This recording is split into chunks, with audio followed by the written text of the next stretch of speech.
welcome to the very first episode of MADCast, our newly launched podcast series where we speak to people who have been involved with the film business to get a first hand account of their experience. My co host here is Ishmeet Singh, and we are both students of the postgraduate program in management at IIM Ahmedabad and members of the Movies and Design Club of the Institute. We're excited to invite our very first guest today, Professor Apurv Nagpal, a visiting faculty at the Institute, where he also earned his MBA in 1993. Professor Nagpal has held senior managerial positions in British American Tobacco, Reckitt Benckiser, and Sab Miller, which has taken him to live and work in 6 different countries across the span of his career. Furthermore, he has served as the CEO of the Indian music label and cinema and TV production company Saregama from 2009 to 2012 and has also been involved as a producer in cinema. Today, aside from his visiting faculty duties, Professor Nagpal is also a best-selling author and also reviews movies on his own personal blog. Once again, welcome to today's podcast, Professor Nagpal. And we'd like to start it off by asking you how you joined Saregama and how you started producing cinema. Saregama happened purely because I had decided when I came back to India, this was in 2006, that I'm going to work in categories that I'm passionate about. And headhunters in India took a long time to kind of understand that concept. But then uh, I, I remember one conversation with a headhunter about my passions led to Sab Miller because I said, you know what, I enjoy alcohol and different kinds of alcohol. And then the conversation happened with a headhunter, and it was for another role. Um and I mentioned that, no, I don't want to do that category that the person was recommending. I want to only work in categories that I'm passionate about. And there was complete disbelief. There was a stunned silence for about 15, 20 seconds on the other end because I think that person had never heard this statement back to him before. This is towards the end of my Sab Miller tenure. And then he asked, so just out of curiosity, what other categories you're passionate about? And I mentioned movies as one of them. Uh, he said, movies? How come movies? And then I kind of directed him to my blog because I'd been writing my movie reviews blog since 2006. And it's something I do purely because of my joy of the joy that I feel watching movies, and then writing about it. And he saw it. He called me back within 10 minutes saying, you do this for free just because you enjoy it? And every weekend? And I'm like, yeah, yeah. And he's like, you've been doing this for 2 years? I'm like, yeah, yeah. And then within half an hour, he had set up a call with Harsh Goenka for the role of Saregama CEO. And then obviously went through the hoops over there. But yeah, it's funny how little things that you do without thinking where they take you lead to this. It's like connect the dots, what Steve Jobs said, right? Yes, sir. And how did you start producing movies? In fact, could you tell us about some of the titles you worked on? So movie production is something the company Saregama was doing prior to my arrival, but I just kind of pushed the accelerator on it. And I think music label, the way Saregama was into music was probably not going to lead to sustainability. And therefore, there was a need to find other sources or other avenues of income. And that's how kind of movies was one of the areas we branched out into. TV shows, for example, was another. We were looking for other avenues to earn income, and music by itself, due to various changes in law, various litigation, etc., was looking not as sustainable as it had in the past. Uh, and also, in India, unfortunately, music means film music, and 90% of the revenues come from just that one category alone. So therefore, there was a need to kind of branch out into other avenues, and one of them that we decided to kind of focus on was movies or producing movies. We were also doing TV shows as an aside.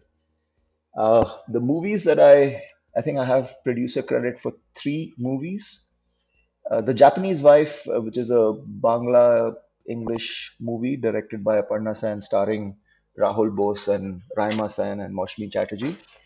That was already shot, so it had been lying for about uh, 2 years, I think, or a year at that point in time.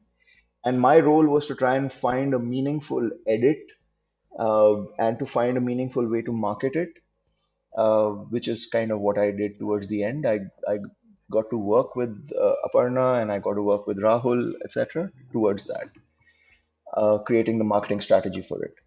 The other title that I was responsible for was Chutai Sahi, which was a movie starring John Abraham and a few others, including Mansi Scott, directed by Abbas Tarwala. This was his second movie after uh, Jaane Tu Ya Jaane Na. And then, but there again, the contract was already signed, and there were some, let's say there were some deep contractual issues that a few of us were not happy with. Anyways, we went ahead and did the movie, and the rest, as I say, everybody knows what happened. The movie that I was most involved with from start to finish was soundtrack, which is a official remake of a title called "It's All Gone Pete Tong," and it's about a DJ who turns deaf. That starred Rajiv Khandelwal and Soha Ali Khan and Mrinalini Sharma, amongst others.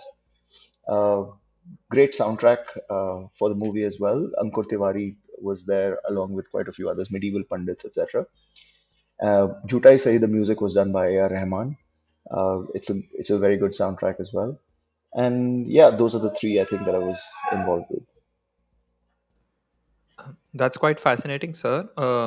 As an audience, what we see is ultimately the end product, which is the movie. But as a producer, we believe that you get to see the makings of the movie, like you mentioned, involving multiple departments. So, what we wanted to know, as an overall producer, uh, how do you fit in into the vision of the movie? Because from what we understand as business students, that a production house is like a business organization. So it has a vision, it has a goal with every movie. So how does the producer fit into that vision, and what kind of expectations are set for that producer? No, so see, the word producer has different, let's say, roles or levels in the sense of, uh, in our case, we would be producing sometimes, like in soundtrack, we were the producer, but then we also want to tie up with somebody else who, let's say, a studio, who will take it forward and release it and distribute it. Okay. In some cases, the marketing is with us. The some cases, the marketing is not with us, but we are the studio, and therefore somebody else, let's say, is in charge of the promotion materials, etc. So in Jhutai Sahi, for example, that was the case. There was somebody else who was doing the production and was responsible for the marketing materials, etc. Not us, but in soundtrack, we were. So it really does vary, and in terms of what are your responsibilities. But taking an example of soundtrack, the vision was ours. We wanted to tell the story, and then we have to put together a team that will bring it to life, and we have to decide in what direction does the movie go, uh, which obviously then has to be shared by, let's say, the director, and then the director has to come on board as well, and then the cast, etc., etc. That's interesting, sir. Now, when you talk about you having a vision, like for the film soundtrack, now how does that vision translate into your day-to-day work? Like, for example, what is a day in the life of a producer? What kind of interactions do you have, and how's your work schedule like? So really, that you leave to the line producer. We were not the line producers, and we didn't want to be. Line production is different. Producers are those who are involved on a day-to-day level. We pretty much, once we sign the contract, and most studios behave this way, you kind of let the team go on and execute the vision. Your job is to understand at a script level. Your job is then to monitor whether the costs and expenses are in line, the schedule's going fine, etc., etc. But you let somebody else go ahead and do the day-to-day running.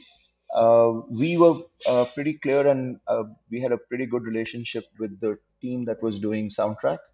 And I think I visited the sets maybe twice or thrice while it was happening.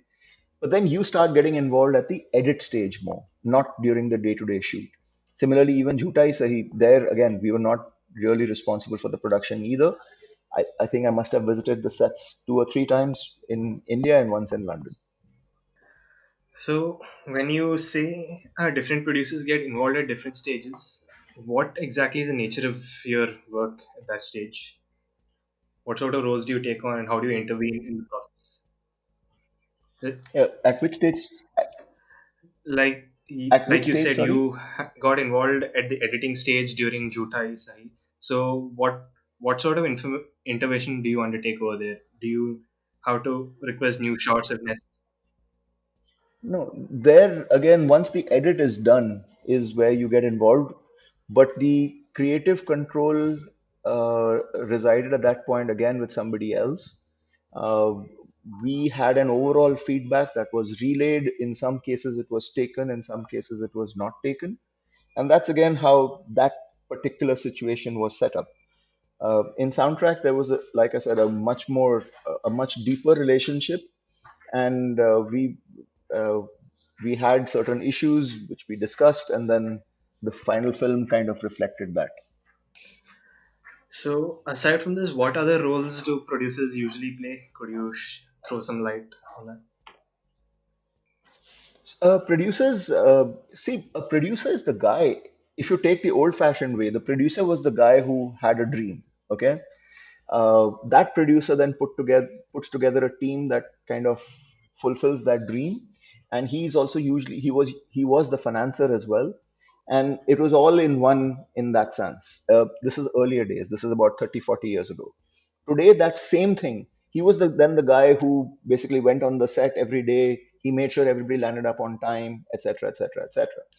Today, that role is split amongst multiple people.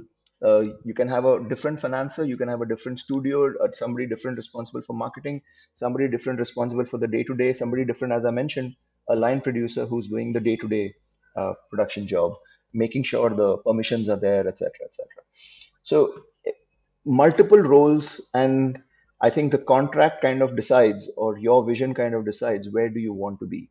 We were very clear we didn't want to be the line producers. Okay. Still, it sounds like there's a lot of roles involved in making a movie. You said you visited the set a few times. So what is the environment like, and how did you interact with people Um, and the environment on a set is usually quite convivial because it's a lot of people working together, usually very compressed deadlines. Uh, Usually, there's always a kind of need to get a certain amount of footage every day, and people are kind of on tenterhooks to try and get that out. Also, there are multiple things beyond your control, such as nature and lighting, etc. So, in London, is it going to rain? Is it not? It's $1 million question, correct? So, with all of those things, there usually is a small group of people who are responsible to make sure that happens. But because they've become used to working with each other, they kind of get along, they understand each other and where the other person comes from. So, it's always interesting to visit a set, and especially if you've done an MBA, or you uh, understand things like Frederick Winston's time and motion study, etc. You do wonder why so many people need to be there. You wonder why things are not happening quicker. You wonder why you only kind of shoot 5 minutes or 6 minutes a day rather than 10 or 15 or more.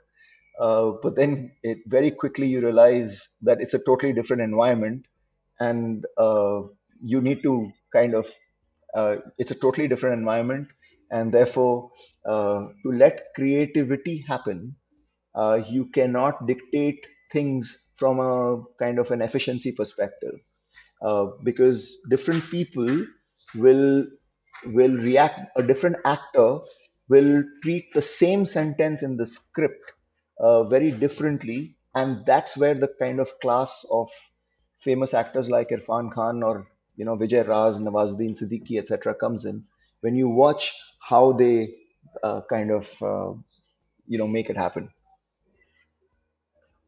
So with the large amount of effort that goes into the movie, it's pretty clear Uh, there's a huge cost incurred. So what we'd like to ask is, how do you know beforehand whether a movie has a promise of being successful? So some movies are kind of sold very shortly after they kind of come into being. Purely in India, unfortunately, it's very heavily star driven. So you get the right names on board, and you'll have a person willing to sign you up at a reasonable cost, obviously, for the multiple rights that come out of a movie. So in a movie, there are multiple rights, correct? You will have the theatrical rights, you will have the uh, TV rights, you will have streaming rights, etc., music rights, and that's kind of how you make money. You may, even if it's a big venture, you may even have merchandising rights. So for example, in a Star Wars series, that also results in substantial revenue. Now, you sometimes in India with the star system, like I said, you'll have people ready to come on board for all these rights immediately, as soon as the kind of venture kicks off. But for other movies like the kind we were operating in, that's not the case. Though what you do is you try and hedge your bets. You will try and make sure that, supposing somebody's coming on board for a TV and you feel maybe, and I'm just throwing up a number, maybe you think you could get 5 crores for the TV rights, but somebody is willing to come on board right now for 3 or 4. You probably may take that to kind of, hedge your bets and kind of de-risk yourself a little bit. And or maybe you'll do that in theatrical and wait for TV to maximize. So those are the kind of things that you have to do to make sure the money's kind of happen. Now, sir, you mentioned that cinema in India is purely star driven for major part of it, and we do keep hearing in the media that the kind of remunerations that these stars draw. Now, what we wanted to know again as business students, do these remuneration make up the major costs of the movie, or how is the cost breakdown of a typical big budget movie? Yeah, star fees is a huge chunk of the costs, and whenever I take up a job, by the way, what I like to do is usually spend my first month visiting, talking to consumers, talking to experts, etc. In Saregama, it was no different, and I went and met a range of people. Trade analysts. I met people who did the theatrical releases. I met studio heads, and amongst the great people I met was Yash Chopra in my first month, because I like to get a sense of what where is my vision going to come from, right? And I don't know much about the industry. All I try and do is learn from these experts about that business, and then kind of see where I want to take it. Now, when I met Yash Chopra, he of all people is one of those who raised this huge concern, saying, you know what, uh, the star system is out of hand in Bollywood, and it's not just him. There are several others who said that too, and we have to find a way to kind of make the balance work. And he did feel that there was a point at which it was going out of balance.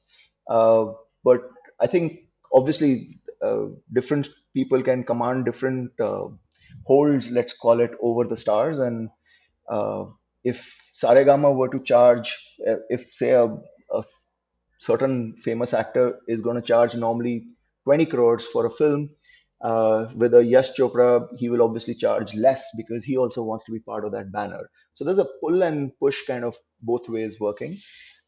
But yes, star remuneration was going out of hand. Now I think people are finding ways to, from both sides, to kind of balance that out, because usually most of the big stars now step in as producers too. So then they kind of take a cut of the profit rather than take it all as upfront fees. That's very interesting, sir. Now, are there any other cost heads which we might not be aware of, which occupy a significant portion of movie cost? Marketing is huge. Yeah, now marketing has gone crazy. Okay, and what are some of the innovations or business practices which are appearing in film marketing, which you might share with us? uh, Innovation, I think, what's happening right now, for example, thanks to the lockdown, is this direct to streaming kind of model that people have adopted. Some famous movies, I think Gulabo Sitabo was one of those which went directly to streaming. Another movie that's coming up is the movie which is based on Shakuntala Devi's life, which is going to be, I think, in July sometime, going to be releasing again directly to stream.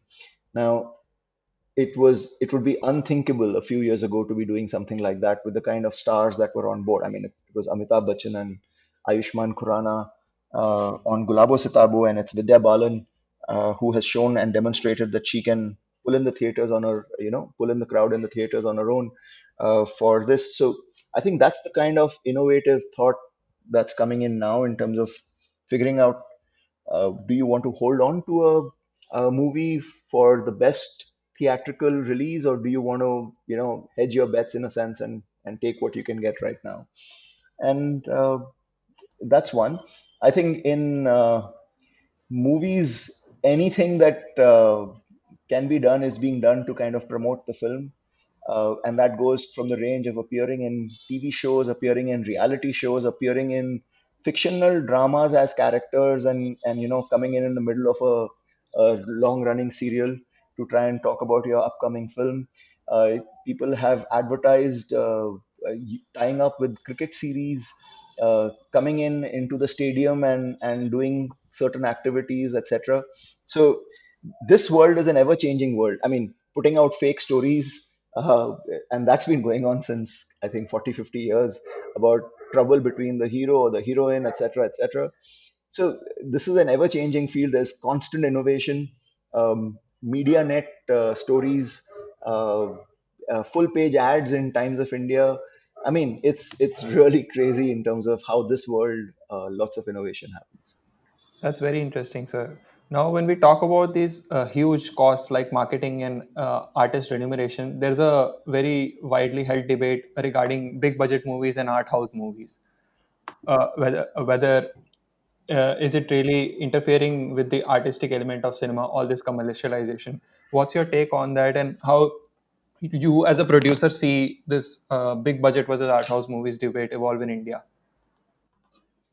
Like how should movies balance the commercial element and the artistic element, and what kind of relevance do these art house films and big budget films on their own stand in the film industry? See, at the end, it's cinema, right? And at the end, it's math. So I think you have to realize what stories are going to be, uh, let's call it single screen crowd pulling, and what stories are not. And it's to do with the story you have to tell. And now you have to find the best way to communicate that story. Uh, I can give numerous examples. I think Shah Rukh Khan in an interview once said that when I sign on a project like Swades, he knows it's not going to be like, let's say, Dawn. Those two are different. It's the same actor, but the math that goes in, and therefore the kind of steps that go in, the budgets that pour in making both of these movies will be completely different. And I think you, as a producer, have to be cognizant of that. And that's about it. I don't think big budget movies stifle innovation or artistic expression or creativity or anything like that. I think some of the big budget ones are extremely creative. Uh, Similarly, some of the tales which are, let's say, the so-called art house ones, transcend and become, perhaps due to the way the actors approach it, they become big. I mean, A Wednesday, for example, or Khosla Ka Ghosla, or Delhi Belly are amongst the movies that probably were released thinking it'll only be a niche, but then because of the way the story was told, it became so engrossing that many more people than originally thought went ahead and viewed them. Even Japanese Wife was supposed to be this very beautiful kind of a story, which we felt wouldn't have an appeal for so many people because also of its length and the language, but it went on to have so many admirers across the globe. I suppose that shows a beacon of hope for independent cinema in India. But I want to note that a lot of the big budget cinema that India produces is one of our strongest cultural exports internationally. How do we how do you think we can increase exposure to this a similar extent for independent and art house cinema in India at the international stage? I think it happens a lot, by the way. It happens a lot more than you think in terms of how certain films are aware that they may not garner the let's say, pull here. So they will first go in and do what's called the festival round prior to release over here, so that when they win awards outside, people in India kind of take it more seriously. uh, I don't think today people are really constrained by the budgets. Everybody has a budget, right? And if you're in a bigger budget movie, you will have more money for marketing. If you're in a smaller movie, you'll have less money for marketing. I mean, that's again just math. So you know you have a budget, and now people today, thanks to the way the world is connected through internet, find ways to kind of get seen and be heard uh, all the time.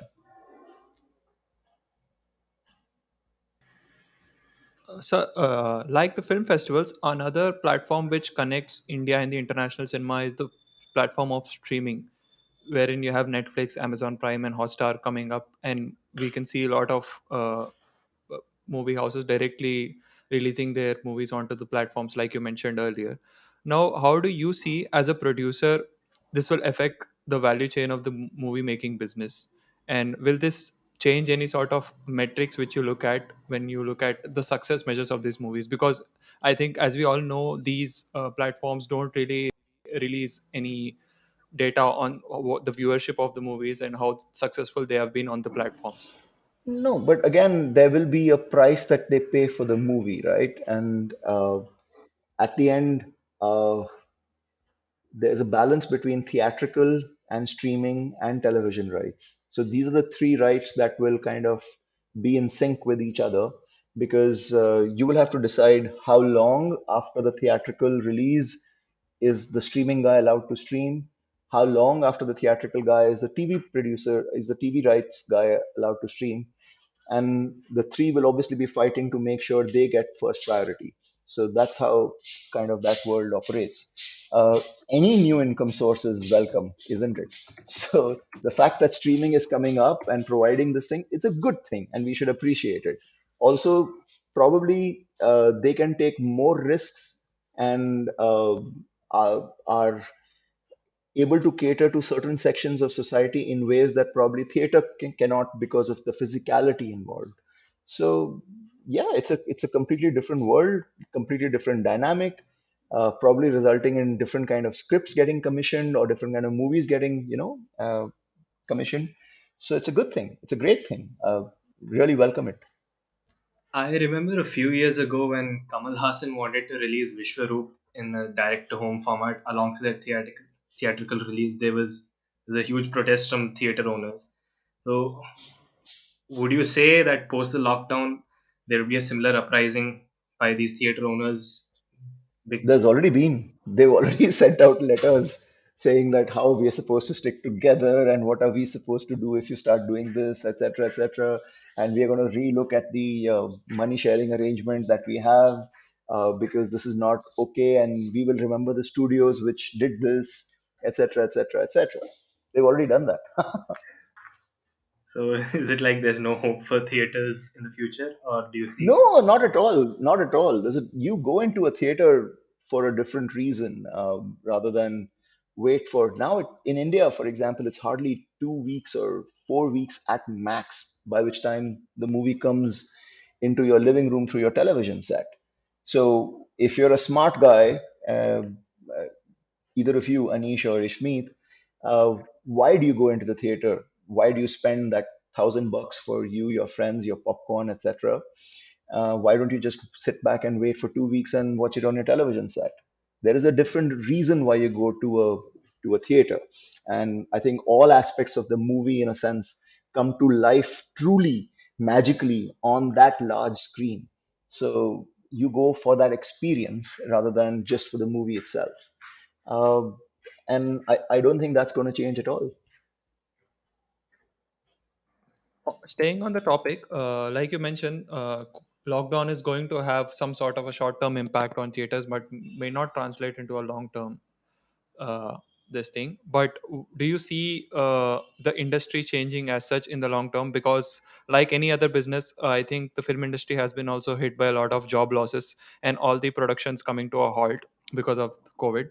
But do you really see anything changing about the industry, like we see in the case of some other businesses like restaurants, where hygiene becomes a very critical factor. But in terms of movie making, do you see any sort of impact of COVID? I think it will be as affected as most other industries are. There is going to be a huge short-term impact uh, because money is scarce and people who are midway through productions, etc., are really going to be suffering right now. A lot of people have taken loans, and there's an interest that you have to pay regardless of for the money that you've already borrowed and spent. You have to be paying salaries at least partly, I guess, to some of the people that you've kind of taken on. So yes, it's going to be as impacted as any business because, like, the numbers, the math doesn't really change. It's a business at the end of the day. Uh, how things pan out in the future, uh, really, we don't know. Nobody knows, right? I mean, if you own six restaurants in the city, you'll be as worried as the person who owns six theaters in the country, because you really don't know how things shape up. Do we get a vaccine? Do we not? Are you allowed to open? Are you not? And the more studies that are coming out are finding that indoors is probably where the virus kind of spreads. So I think those which rely on their businesses indoors are probably going to be the ones who, in a sense, suffer the most or the longest. Uh, does that lead to alternative thoughts? I'm sure it does. I know that there are people in the US who have started doing drive-in kind of models for movies, either in old supermarket or supermarket parking lots or garages, etc. And I really wish somebody in India does that. I would love to be able to drive into a movie, and I've done that as a child here. I know in Ahmedabad there's a drive-in theater. I would love for more of these kind of things to then come up, which probably take some of that short-term impact away and help you tide through these tough times. I'm sure a lot of us sincerely hope for the cinema industry to bounce back as soon as it can, because a lot of our popular culture is deeply entrenched in cinema. On that note, what would you say to uh, management professionals like us who are just starting out in our careers if we were to ask you what sort of career trajectory we would expect if we want to join this industry? There's no such thing. There's no plan. There is no this thing. It depends on what your passion is and in what area do you want to go get into. Do you want to be the suit who kind of sits and commissions programs, or works in a TV channel, or works in the movie industry, work with the streaming outfit, etc., etc.? And then what's the role that you're taking on in there? And therefore, then what is the experience you bring in? I think in any case, what I would recommend to everybody is that when you join whichever part of the industry that you do join, walk in with humility, because it is not about the kind of MBA skills that you bring in. This industry is going to require a wholly different set of skills. It's going to require you working with people who are truly creative, through and through. It's going to require you understanding how those creative urges happen. How, for example, you may read a script and not like it so much, but then you realize when you read the script after its sixth draft with some of your inputs and a lot of inputs from other people, including maybe the scriptwriter himself, that script changes completely. And how, therefore, you should not be rushing to reject an idea right at upfront. So it's going to be a lot of new learning that you need to walk into, and do so with all humility. You will learn every day, and I think people like Yash Chopra ji demonstrated to me that they were willing to learn every day, even having been in the industry for about 4 or 5 decades, right?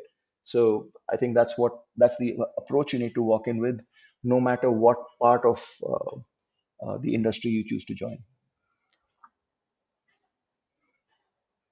Thank you for answering that, sir. I'm sure a lot of people take inspiration for the challenge that cinema industry should provide. And with that, we come to the end of today's episode. And once again, thank you, sir, so much for your candid and honest anecdotes that you have to give. And we hope that a lot of our listeners will take inspiration from what you said and perhaps consider a career in the cinema industry. I wish a lot more people from my alma mater to join. Great initiative you guys are doing, Anish, Ishmeet, and the rest of the team. All the best to you guys for your podcasts. Thank you, sir.